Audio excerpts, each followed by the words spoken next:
Carnival Radio. Enjoyment unlimited. Number one hit music station. This is Carnival Radio. Midday News.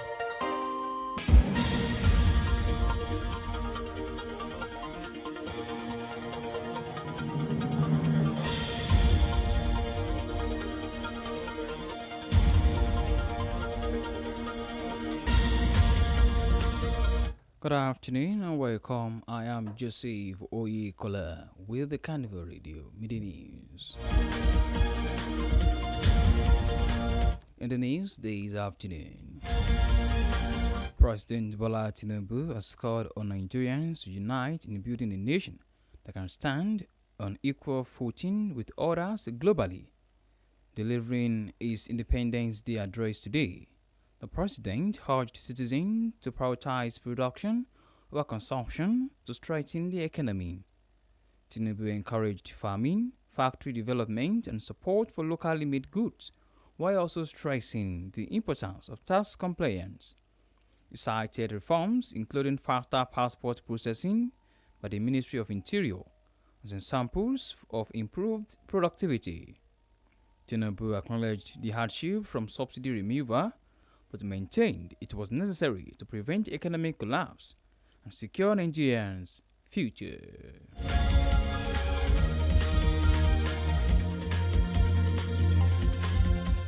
Why? The Minister of the Federal Capital Territory, Nyesom Wike, has declared Abuja one of the safest cities in Nigeria. He made the remark on Wednesday in his Independence Day message, crediting deliberate security measures by the administration and the commitment of residents to peace. Wike said Abuja's calm was achieved through cooperation between citizens and government, noting that residents had shown zero tolerance for insecurity.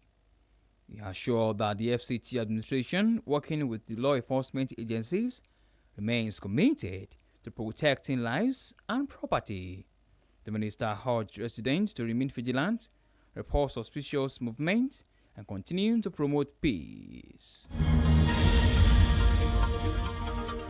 At the meantime, the federal government has announced that workers earlier disengaged from the Dangote refinery will be redeployed within the Dangote Group. Minister of Labour and Employment Dr. Mohammed Maigari Nanyadi disclosed this in a statement today, Wednesday, in Abuja. The resolution followed a meeting between the federal government, the Dangote Group, and the Petroleum and Natural Gas Senior Staff Association of Nigeria.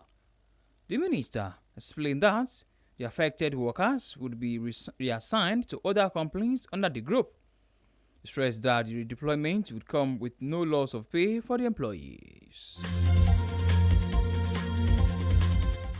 On the foreign scene, the United States government began shutting down on Wednesday after President Donald Trump lawmakers failed to resolve a budget standoff centered on democratic demands for health care funding.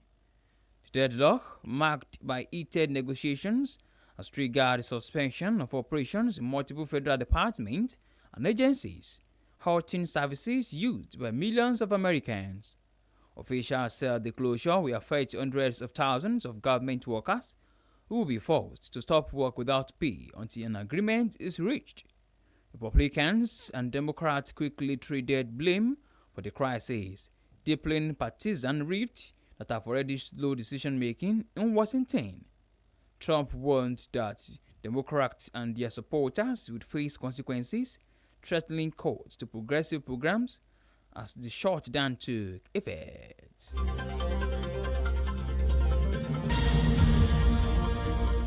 An interesting world of sport.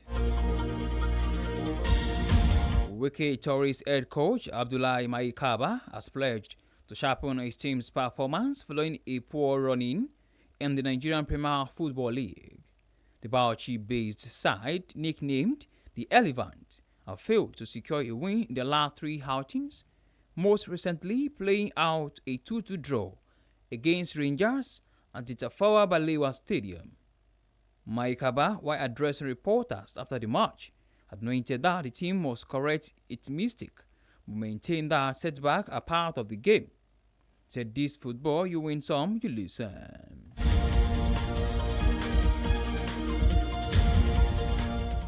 And our hands, Carnival Radio, Middle East, thank you very much for listening. This news was brought to you by Carnival Radio News and Current Affairs Department, compiled by Elizabeth Tercy Okemukoko. I am Joseph Oyukola. Good afternoon, and please do well to enjoy the rest of your day. Happy Independence.